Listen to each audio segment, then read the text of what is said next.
El concejal socialista Daniel Biondi baja del estrado directo hacia el alcalde. Le da un papel y sin previo aviso le pone la mano en la cara dándole varias cachetadas.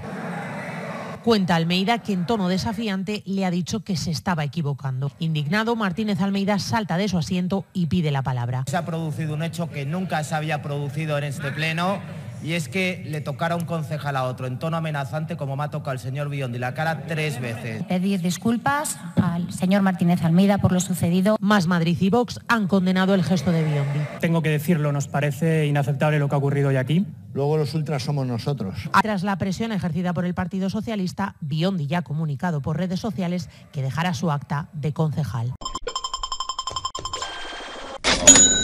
Quien ha dicho que lo que quedó claro en el debate del lunes, en el que él no pudo participar por no tener representación parlamentaria, es que vamos encaminados a un nuevo bloqueo y a unas terceras elecciones. Es lo que ha dicho Íñigo Errejón al respecto. Bueno, pues vamos a preguntarle sobre eso a don Daniel Biondi, que es miembro del Comité Federal del Partido Socialista Obrero Español. Y teníamos muchas ganas, además, de hablar con él en el retrovisor de Radio Ya. Muy buenas tardes, señor Biondi.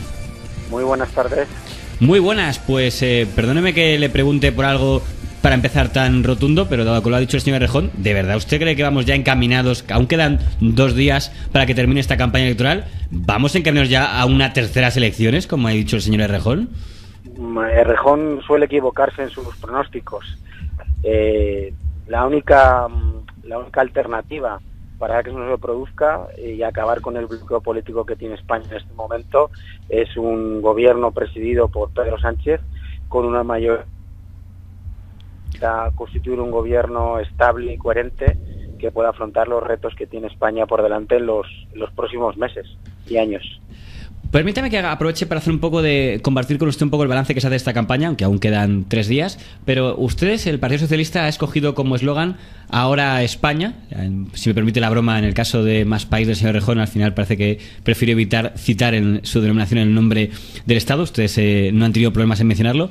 ¿Quiere decir eso, si me permite, que digamos se ha acabado ese supuesto patrimonio que suelen tener los partidos de derecha de que son ellos los únicos que pueden usar el término España en sus discursos y actos, y la izquierda también puede usar con orgullo el nombre del país?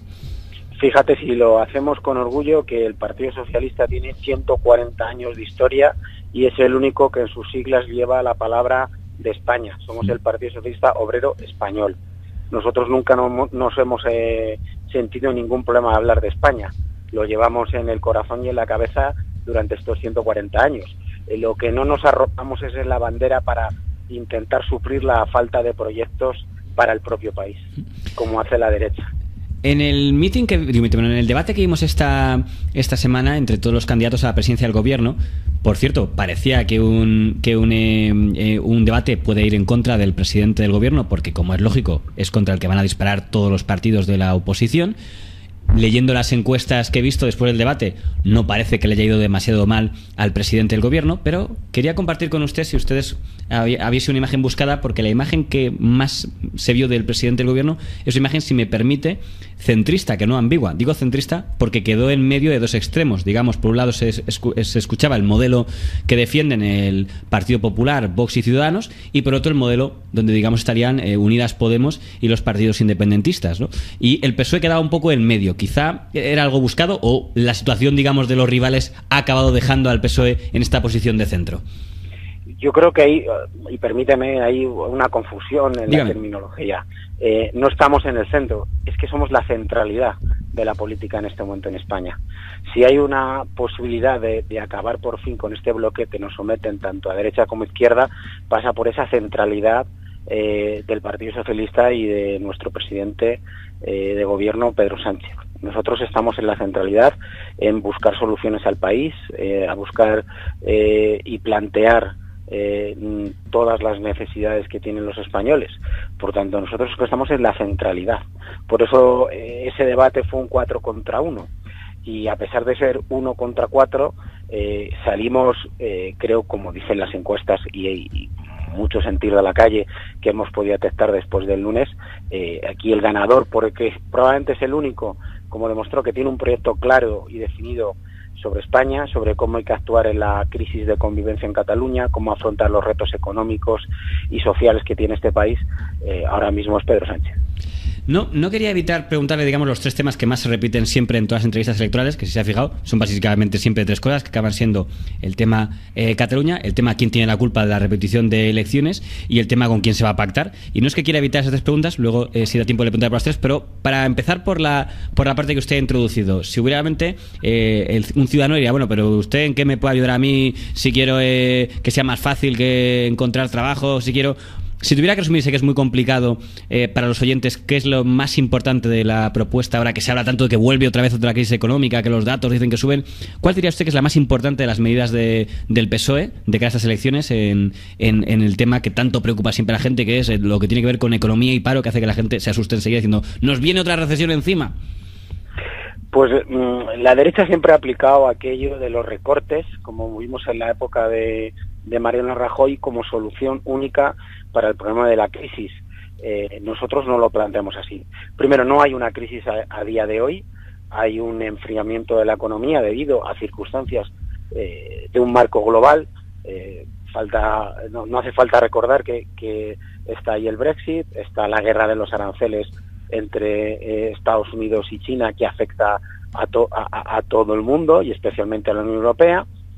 El problema que tiene ahora mismo de crecimiento que tiene Alemania, eso afecta a España. Pero eso no significa que estemos en una crisis ni pretendamos que decir que aquí no pasa nada. Aquí lo que estamos planteando es que preparar la economía bajo una rigurosidad fiscal. En caso de que la economía se enfriara aún más, no quedará nadie mermado, ni recortes en los servicios públicos, ni nadie se quedará en la cuneta en esas situaciones. Eso es lo que nosotros planteamos. Uh-huh. Del tema que ya también planteábamos antes de la situación, digamos, de convivencia que hay en Cataluña, desde el Partido Socialista Obrero Español hay que reconocer que han actuado con bastante claridad en la parte que tiene que ver, cuando han sido oposición, de lealtad hacia el gobierno que estaba entonces, tanto en la aplicación del 155 como en el tema de luego retirar el acta a los diputados que tenían un proceso judicial pendiente. Pero hay una parte que siempre le sacan a ustedes con relativa frecuencia, que es el PSC. Es verdad que el PSC lo último que han declarado es que en estos momentos pues parece que hay una perfecta sintonía con la línea del PSOE de firmeza constitucional, pero es cierto que, como a contrario que otros partidos que suelen ser más uniformes, siempre existe la duda de no sé si en el PSC en algún momento van a querer sacar otra vez el derecho a decidir o tal. ¿Cómo está ahora la relación de PSC-PSOE, que en algunos momentos en el pasado era más, no digo contraria, porque siempre han sido, digamos, partidos hermanos, pero sí que se han apreciado distintas sensibilidades sobre cómo afrontar este tipo de conflictos? Pues hay una perfecta sintonía y compartimos visión de la realidad de la crisis de convivencia que existe en este momento en Cataluña. Y yo se lo voy a intentar resumir de la forma más posible. Bien. Nosotros siempre hemos defendido ley y diálogo. El resto de fuerzas políticas lo plantean. Por parte de la derecha es ley sin diálogo, y por parte de la otra izquierda es diálogo sin ley. Esa es la posición que tiene en este momento el Partido Socialista. Ley, pero también diálogo. ¿Usted cree a título personal que en el caso del actual presidente de la Generalitat hay opciones de diálogo, o ya hay que ir pensando en cuanto llegue el siguiente interlocutor, o cree que aún hay posibilidades de que reconsidere su posición actual? Torra lo primero que tiene que hacer es condenar la violencia y desmarcarse de las actuaciones incívicas y algunas saltándose el orden público que se han acometido en Cataluña.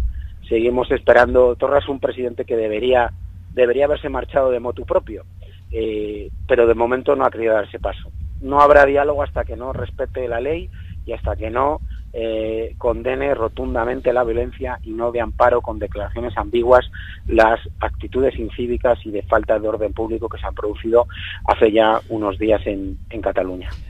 Ya sé que es una hipótesis poco probable, pero con el gobierno del Partido Popular del señor Rajoy, un Parlamento llegó a aprobar unas leyes de desconexión, y un gobierno llegó a convocar un referéndum que se avisó con un mes de antelación, y aún así se produjo, y 20 y tantos días después se hizo la DUI. Y solo después de todo eso se aplicó el artículo 155. ¿Usted cree que un gobierno presidido por Pedro Sánchez volvería a permitir que se produjeran todos esos episodios sin aplicar la legalidad? Nosotros cuando estábamos en la oposición fuimos leales al Estado y fuimos leales al Gobierno. Si hubiesen concurrido las circunstancias similares en este momento, no le quepa la menor duda a usted que nosotros no solo lo dejaríamos en manos de la justicia, sino que actuarían de la política para que eso no llegara a suceder. De todos modos, creo que los independentistas en Cataluña, creo sinceramente que han escarmentado después de la sentencia del Tribunal Supremo. Pues el último punto que quería plantear, que son dos cosas que en el fondo son la misma, que es la parte que tanto se insiste en tanto a la responsabilidad del bloqueo y en tanto a los pactos postelectorales. En la parte primera, es cierto que ahí parece, si nos fijamos las encuestas, que los ciudadanos están dictaminando ya una respuesta. Es verdad que se podría decir que los 350 diputados son los causantes del bloqueo, pero es cierto que parece que las encuestas están penalizando más a unos partidos que otros. De hecho, el partido que sale más penalizado es Ciudadanos. ¿Por qué cree usted que, aunque todos se culpen unos a otros el bloqueo parlamentario, a quien más parece que están penalizando los electores españoles, si se cumple lo que dicen las encuestas, es concretamente a un partido que es Ciudadanos, sin que quiera deslindar la responsabilidad de los demás, pero eso es lo que parece deducirse de las encuestas? Yo es que de Ciudadanos tengo la sensación que un día dijo blanco y otro día dice negro. Ciudadanos vino con una bandera, con una proclama sobre una regeneración en la vida política, acusándonos a los partidos que ya existíamos en el marco parlamentario como grandes culpables del deterioro de las circunstancias políticas que había en este momento en el país, y al final Ciudadanos lo que se ha convertido es en la muletilla que ha apuntalado a todos los gobiernos corruptos del Partido Popular. Un buen ejemplo de ello tenemos en Castilla y León o en Madrid. Creo que al final Ciudadanos quiso comerse, hacer ese sorpaso al Partido Popular, y al final ha quedado demostrado que Ciudadanos ni tiene un rigor de Estado, que si a usted, a Ciudadanos, le quitas de hablar del 155 curso ni proyecto político detrás, ni por supuesto nada de regeneración. Ya que mencionaba usted la Comunidad de Madrid, ¿entiende que para la gente puede ser un poco chocante el intercambio de papeles que ha dicho el PP y el PSOE? Porque históricamente el PP era el partido que decía que había que dejar siempre gobernar al más votado, y el PSOE el que parecía, al menos en Madrid, que su única opción de gobernar era con los pactos, ¿no? Cuando perdiera la mayoría absoluta del PP, PSOE e Izquierda Unida sumarían y gobernarían. Y ahora se ha invertido y es al revés. El PSOE es ahora la primera fuerza en la Comunidad de Madrid y a nivel nacional, y es la suma de las derechas lo que puede hacer posible que no pueda gobernar el partido más votado. Entenderá que es un poco curioso este intercambio de papeles que ha ocurrido en ambas instituciones. Pues es que yo sé que hay que hacer pedagogía, y a veces, y permíteme que hable en un medio de comunicación, la voracidad con la que se trata la información no se digiere. El marco de un Parlamento autonómico, como es en el caso del de Madrid, estamos hablando de 5 fuerzas actualmente, 6, que están en el ámbito nacional: Más País, Podemos, Vox, Ciudadanos, Partido Socialista y Partido Popular. En el Congreso de los Diputados también hay fuerzas regionalistas, fuerzas nacionalistas, incluso fuerzas independentistas. Cuando Pedro Sánchez habla de la lista más votada como propuesta, es para evitar evitar esto precisamente que me preguntabas al inicio, darle la razón al señor Errejón. Si no hay una mayoría alternativa a un gobierno del Partido Socialista, que no vuelvan a provocar otro bloqueo y que por fin España vuelva a tener un gobierno que deje de estar en funciones y que pueda trabajar y que se pueda desarrollar materia legislativa en el gobierno, y que el Poder Ejecutivo pueda llevar a muchas medidas que tiene previstas. El gran problema, por tanto, no son marcos iguales. Un ayuntamiento, ya lo dijo Pedro Sánchez en la sesión de investidura, si lo recuerdan los oyentes, en el mes de julio, de recuperar, hacer una modificación de la Constitución para que no se permitan bloqueos. Si no hay mayorías alternativas, que gobierna la lista más votada. Esto ya ocurre en Asturias o en el Estatuto de Autonomía de Euskadi.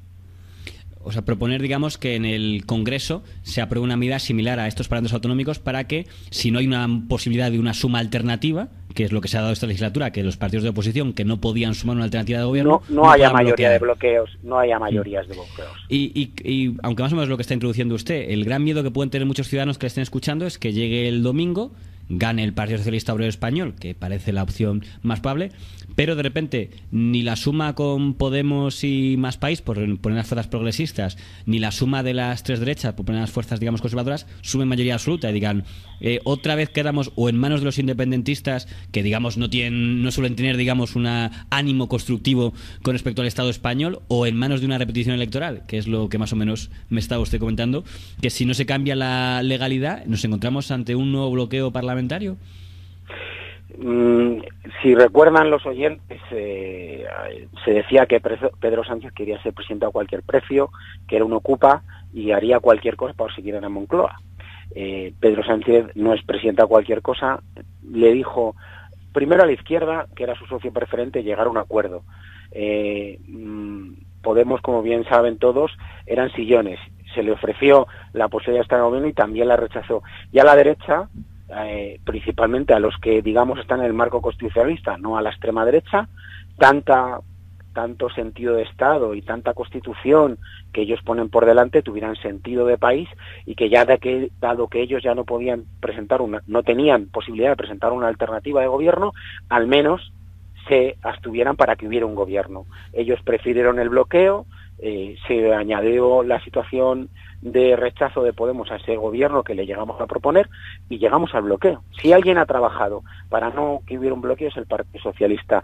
Si el domingo, espero, el Partido Socialista tiene aún más fuerza, va a provocar que tengan menos recursos, menos posibilidades tanto a la derecha como a la izquierda para bloquear un gobierno. ¿A usted? Yo creo que España no puede seguir más tiempo con el bloqueo tanto a izquierda como a derechas. ¿A ustedes cuando eran oposición, para evitar una tercera repetición electoral, tuvieron que, algo que entiendo que no debe ser una experiencia fácil ni siquiera para las federaciones, que abstenerse ante un candidato del Partido Popular? Sorprende que aparentemente en la segunda repetición no ha habido, digamos, una movilización interna por parte de dirigentes del PP, como hubo en el caso del PSOE, para forzar una hipotética abstención en la pasada investidura. A lo mejor ahora en una tercera sí pasaría, pero de momento parece que ese movimiento interno que hubo en el PSOE para evitar una repetición electoral en España no se dio en el Partido Popular, de que hubiera una especie de llamamiento, digamos, a por encima de los intereses del Estado, por encima de los del partido. Pues el Partido Popular venía de perder más de la mitad de los escaños que tenía, con un líder recién elegido muy debilitado. Creo que Pablo Casado sabía y quería nuevas elecciones sabiendo que no podía empeorar aún más lo que había resuelto. Nosotros en este caso, como planteamos en aquel momento era distinto. Allí había una mayoría alternativa que demostró la moción de censura al gobierno de Mariano Rajoy. Yo fui una de las personas dentro del partido que no quería la abstención con el Partido Popular, porque considera que había una mayoría alternativa que luego, como se ha evidenciado, se plasmó en la moción de censura. Pero en aquel momento, digamos, el mayor partido aceptó, digamos, esa especie de visión de Estado, de decir, bueno, permitamos que hubiera el más votado, que es algo que el Partido Popular no ha hecho ahora. Yo creo que el Partido Popular habla mucho de España, pero se preocupa muy poco por los españoles. Creo que la mayoría de los españoles lo que quieren es que haya un gobierno, y un gobierno cuanto antes que ponga freno y ponga soluciones a las circunstancias en las que nos tiene en este momento el país. Así que llegamos a unas segundas elecciones porque todos han bloqueado la posibilidad de que exista un gobierno en España. Perdóneme, ¿sabes si en algún momento, aunque no se ha filtrado nada, con lo cual sospecho que no, pero por si acaso usted tuviera información, Ciudadanos le puso a ustedes, pues en verano, alguna condición? Porque lo que mucho nos extrañó es que una suma que podía haber dado, que es Ciudadanos y el PSOE, pues de repente Ciudadanos le hubiera mandado lista de condiciones. Si quieren que nos apoye, esto y esto. Pero no nos consta que, salvo esa especie de meeting que dio un día antes de que se acabara el plazo, hubiera ninguna propuesta de Ciudadanos en este sentido hacia ustedes. De hecho, creo que no hubo ni Ciudadanos, reunión, ¿no? le recuerdo que Ciudadanos ni quería reunirse con Pedro Sánchez. Ciudadanos es un partido que un día dice blanco, mañana día dice negro y al día siguiente lo contrario. Cuando la extrema derecha le llama a la veleta naranja, por algo será. Ciudadanos nunca planteó, hizo 4 horas antes esa propuesta trampa sobre su abstención para que hubiera gobierno, cuando nosotros ya cumplíamos perfectamente los requisitos que él decía que debíamos de cumplir. Nosotros no va a haber una subida de impuestos, se mantiene el orden constitucional en Cataluña y lo que se busca es un gobierno estable en el futuro de España. Ciudadanos, eso fue una propuesta trampa de 24 horas. Si hubiese querido Ciudadanos, hubiese dado una abstención y a día de hoy no estábamos convocadas unas elecciones este domingo. Permítame para terminar dos críticas que se han repetido contra ustedes. Una que suele repetirse ahora mucho desde el independentismo, que es decir que el PSOE y su política han despertado a la extrema derecha. Es cierto que si se refieren al tema Cataluña, se podría decir que el gobierno que estaba cuando se produce el famoso referéndum del 1 de octubre era el gobierno del Partido Popular. Pero bueno, por la parte que ahora se dice, no, pues la política de Sánchez con esto y con esto otro ha despertado este fenómeno. ¿Se dan ustedes por aludidos cuando oyen ese tipo de ataques por parte de algunos partidos? En absoluto. La extrema derecha ha nacido por la ineficacia del Partido Popular. La extrema derecha es un brazo extinguido del Partido Popular. Su actual candidato era miembro del Partido Popular. Entonces la extrema derecha nace por la ineficacia de la derecha. Cuanto más envalentonada está la extrema derecha, más acobardada está la derecha actual. Esas son las conclusiones. Se vio perfectamente en el debate. Y Pablo Casado jamás será presidente si no cuenta con los votos de la extrema derecha. Por eso ni la ataca ni la critica, sino que la consiente. Y algo peor, interioriza el lenguaje racista, xenófobo y sectario que traslada la extrema derecha actualmente en nuestra sociedad.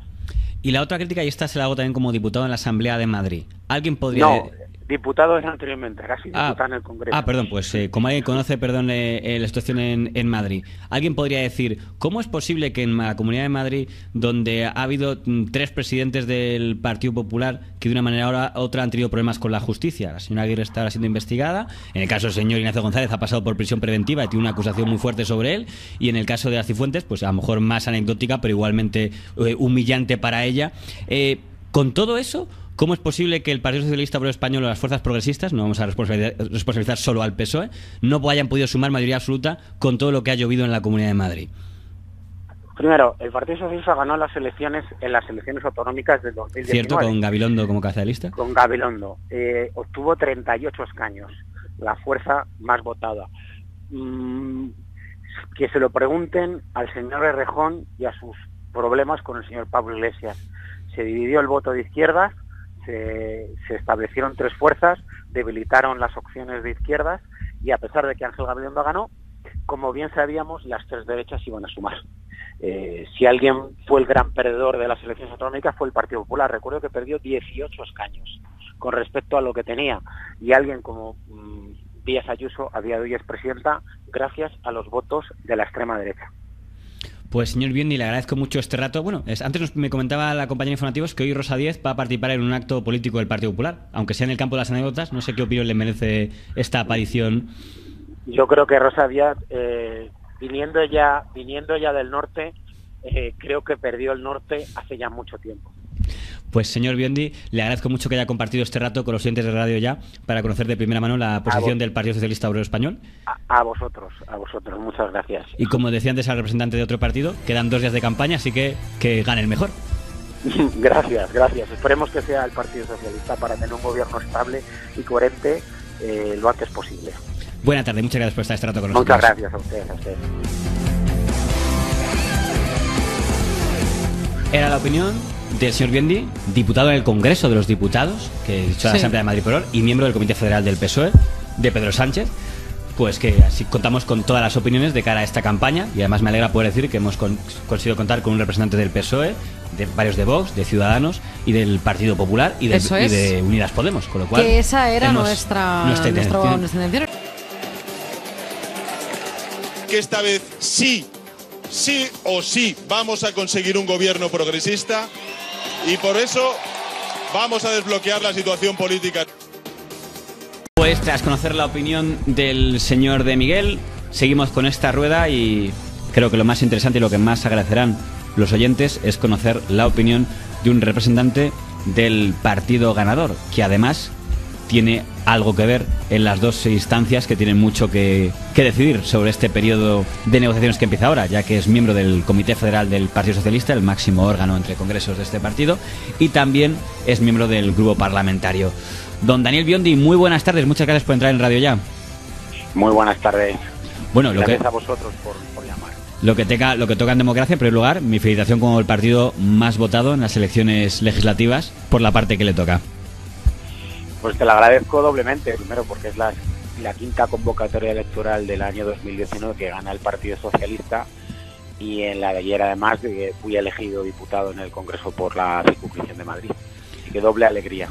Pues como diputado electo, a ver si podemos escuchar una expresión que usaba el candidato más votado, el señor Sánchez, cuando hacía un llamamiento a todos los partidos. Lo escuchamos un momentín.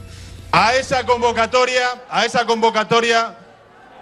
llamamos a todos los partidos políticos, salvo aquellos que se autoexcluyen de la convivencia y siembran el discurso del odio y de la antidemocracia.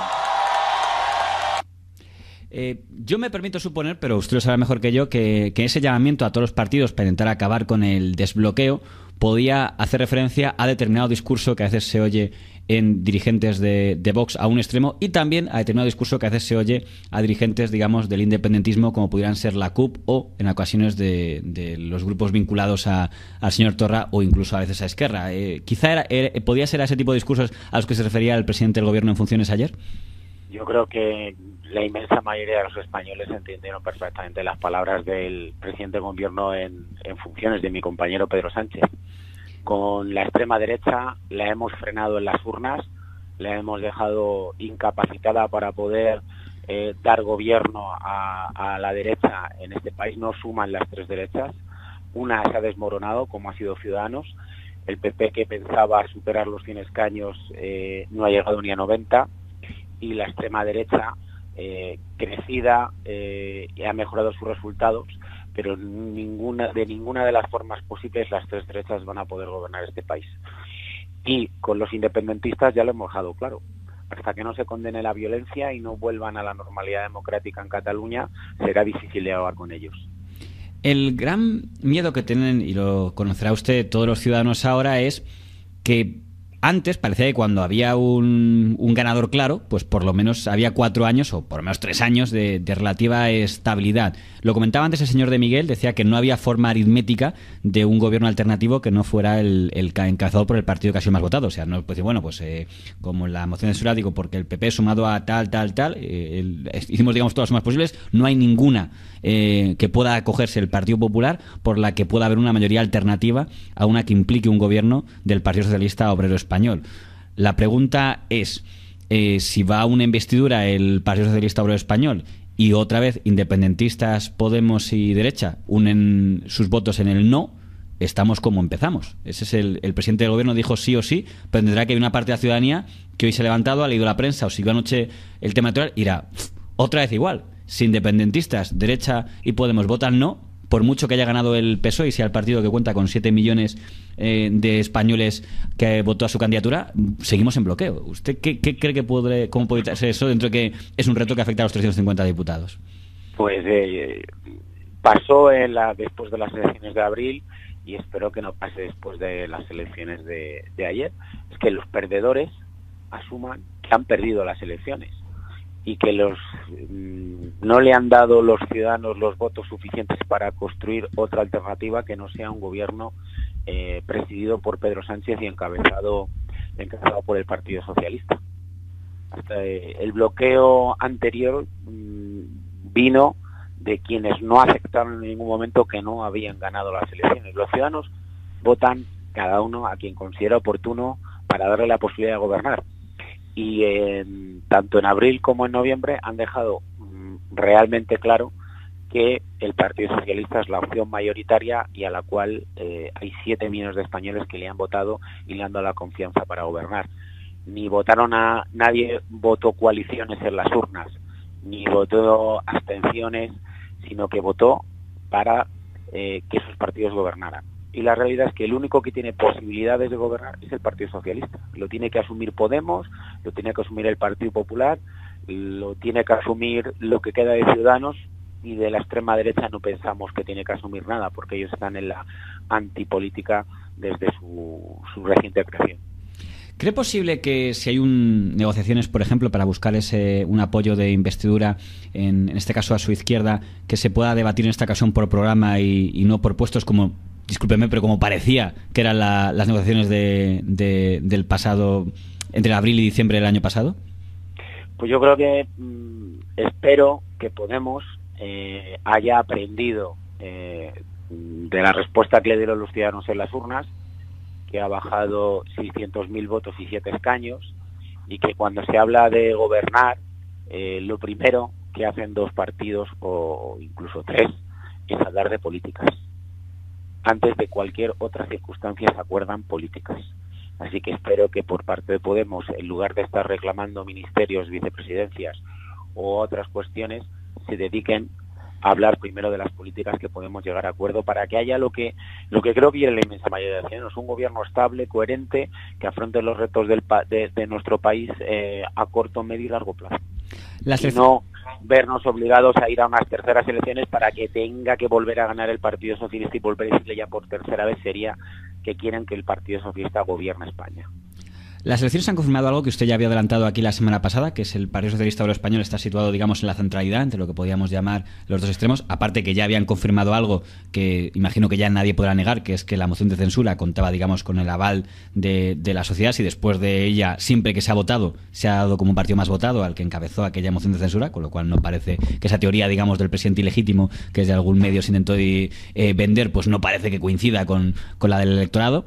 Sin embargo, la pregunta, hay una parte de votantes que para temas que tienen que ver con la estabilidad del Estado, como tiene que ser la crisis relativa, digamos, al tema catalán, aceptará probablemente con más agrado que en ese tipo de temas pueda haber acuerdos con el partido, digamos, de la alternativa, el Partido Popular, Ciudadanos, lo que quede, etcétera, o Unidas Podemos, y no con partidos independentistas. ¿Cree que hay posibilidad que para los temas que tengan que ver con ese tipo de cosas, porque el PSOE en la oposición ya sabemos que más o menos suele respaldar en ese caso la iniciativa del gobierno? Al revés, no se ha dado tanto, pero también es verdad que no podemos decir el PP, no es solo culpa nuestra, díganle también a ellos. Yo eso aplico a los dos. ¿Hay posibilidad de que en ese tipo de temas, en esta legislatura, digamos, donde no hay ninguna mayoría fuerte, y alguien podría decir, hombre, un parlamento tan fragmentado, cuando aún está adelante el desafío y cuando aún se escucha en discursos de noche electoral a partidos independentistas que esto es una guerra contra el Estado o una lucha contra el Estado, que por lo menos en los temas que tengan que ver con el Estado podrá haber en eso acuerdo PP, PSOE, lo que queda de Ciudadanos, Unidas Podemos? Pues en el caso del Partido Popular, una vez, hace mucho tiempo, se pensó que tenía sentido de Estado. Desde que el señor Montoro en la oposición dijo que había que ya se caería España, que ellos lo levantarían, ya demostraron su sentido del Estado.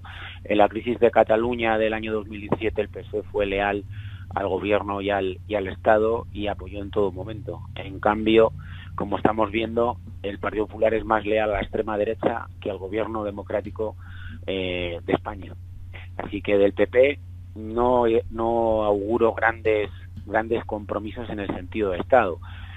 Creo que está en la pugna ahora mismo entre la derecha y la extrema derecha, que lidera esa oposición al Partido Socialista, y no veo a corto plazo la recuperación del sentido de Estado del Partido Popular que perdió en los últimos 2 años desde la moción de censura.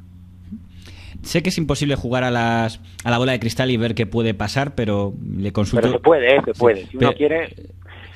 Veo, digamos, 2 aritméticas así posibles. Una primera sería una fácil, que los partidos que tanto de la derecha como determinados partidos independentistas o nacionalistas se abstuvieran y dejaran gobernar al único partido, digamos, que tiene una viabilidad de gobierno, o si nadie quiere la abstención, si se suman, estamos mirando antes con el comentarista anterior, PSOE, Unidas Podemos, Más País, Ciudadanos y partidos no independentistas, eso sumaría 179 y no necesitaría, por tanto, depender la gobernabilidad de ningún partido independentista. Eso no quita que esa negociación, pues con partidos tan dispares que van desde el Partido Regionalista Cántabro hasta el PNV, no niego que va a ser una labor parlamentaria bastante complicada la que tendrían ustedes, si es que ese es el camino que se están planteando.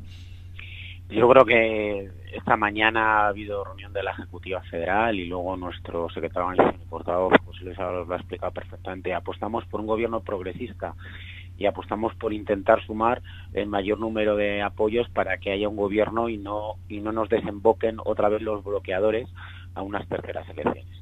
Es verdad que la urgencia de tener un gobierno tampoco nos puede llevar a hacer ya, ni han pasado 24 horas de que hayan cerrado los colegios electorales y ya estar con pactómetros, efectivamente, con conjeturas. Creo que hoy mismo el presidente del gobierno iba ya a llamar a los líderes de la oposición, algunos, por cierto, que todavía no le habían felicitado ayer por la noche por la victoria, y seguro, y como ya se ha anunciado, en las próximas horas, en un plazo de 48 a 72 horas, se va a hacer una propuesta para que haya gobernabilidad. Nosotros, y el presidente del gobierno en funciones ya lo dijo en su momento en la campaña electoral, nuestro compromiso es desbloquear esta situación lo antes posible. Y esperamos que antes de final de año, y ese es nuestro deseo, haya un gobierno por fin en España que afronte todas las cuestiones que tenemos por delante como país. No podemos estar por más tiempo en esta desazón de no poder tomar decisiones ni en el poder ejecutivo ni en el poder legislativo, porque haya partidos que no asuman que son derrotados elección tras elección. Pues ya terminando, una anécdota, pero que se la comento únicamente como de interés: el escaño y los senadores de esta nueva agrupación de electores de Teruel, con el lema de España vacía. ¿Cree usted que, digamos, es fruto de otro tipo de problemas que no están dentro, digamos, de los que suelen repetirse habitualmente, y que de verdad, digamos, se ha hecho notar esta digamos, reivindicación de las zonas despobladas de España, que al final les va a obligar, digamos, a los grandes partidos a dedicar aún más tiempo a este tipo de nuevo tipo de problemas que se presentan en la demografía española? Sí. Cuando los ciudadanos votan, podemos cuestionarlo, pero no se equivocan. En Teruel han decidido darle un escaño y ser el partido hemos votado a una agrupación de electores que reivindica exclusivamente cuestiones de esa provincia. Esto también tiene un riesgo y también hay que decirlo. Si empezamos a hacer agrupaciones de electores para estar en el Congreso, estaríamos pervirtiendo la Cámara de Representación Territorial, que es el Senado.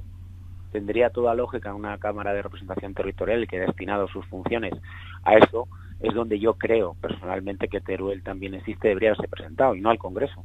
Si no, estaríamos dinamitando. Si ya hay 16 partidos en el Congreso, va a haber, si no me falla los datos o la memoria, va a haber 8 grupos parlamentarios. Cuando hablamos de un espacio multipartidista, de espacios donde ya hay partidos de ámbito general, nacionalistas, regionalistas e independentistas. Digamos, la España vaciada no se combate solo con un partido que defienda una provincia, sino con un concepto global de un problema que se ha generado en las últimas décadas y al cual pues los distintos gobiernos autonómicos y en la parte que le corresponde al gobierno central no han dado respuestas. Perfectamente Teruel también existe, se voy a haber presentado a la alcaldía de Teruel o a la Diputación de los ayuntamientos y haber gobernado la Diputación provincial y manejar un presupuesto y gobernar, pero presentarse en el Congreso de los Diputados para tener la única posibilidad de tener al máximo 3, al final han sacado 1, un escaño dentro de 350, pues no sé si la rentabilidad, y entiéndame usted, la rentabilidad de Teruel también existe, o de cualquier otra agrupación de electores en la España vaciada, vaya a tener repercusión. Queda claro. Las cosas se cambian gobernando y en los boletines oficiales. Pues, si me permite una frivolidad para terminar, el cadáver político de estas elecciones tiene nombre propio y es la dimisión que conocíamos hoy, no solo como presidente de Ciudadanos, sino también como diputado, que renuncia a su acta y se retira de la política el señor Rivera. Se pueden hacer muchos análisis de qué es lo que falló. Llama la atención que un partido que tenía la llave de la gobernabilidad el pasado mes de abril haya perdido el 80% de su representación. Y hay un punto que quería comentar con usted y poner sobre la lupa sobre él, y es que en Cataluña ha subido mucho el independentismo, con lo cual, mirando los resultados, el único dique de contención que queda para frenar el independentismo en Cataluña se llama objetivamente el PSC, porque Ciudadanos ha caído y ni PP ni Vox tienen una fuerza todavía suficiente como para que puedan ser tenidos en cuenta como alternativa al independentismo, con lo cual, objetivamente hablando, entiendo que la única alternativa que hay en este momento al independentismo en Cataluña se llama PSC. Pues yo es que comparto contigo y creo que el Partido de los Socialistas Catalanes lleva poniendo, y perdón por la expresión, catalán, es el único que tiene CENI en estos momentos en la política catalana.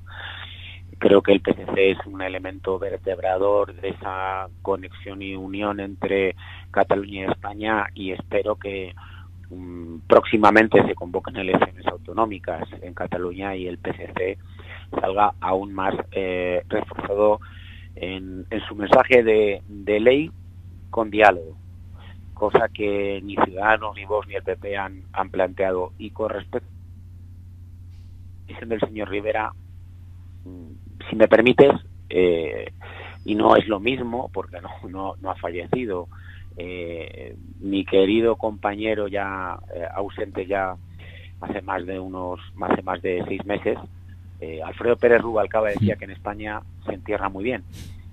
Hoy la salida de Albert Rivera pues ha sido una despedida muy digna.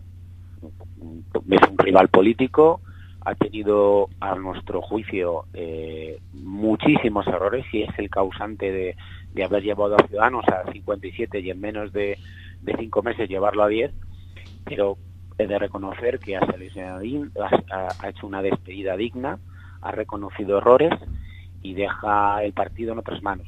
Yo, cuando estaba viendo al señor Rivera, estaba pensando en el señor Pablo Iglesias, que en el año 2016 sacó 71 escaños, 3 años después tiene 35 y no le he oído nunca ni una sola autocrítica de los resultados. Pues es muy interesante que ponga efectivamente esa comparación sobre la mesa y que tomen nota, digamos, todos los oyentes.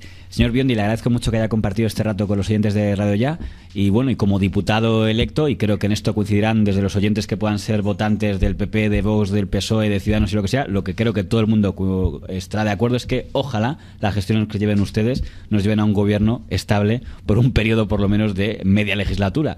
Muchas gracias por haber compartido este rato con nosotros. Nada, muchas gracias a vosotros y a vosotros. Un saludo, buena tarde.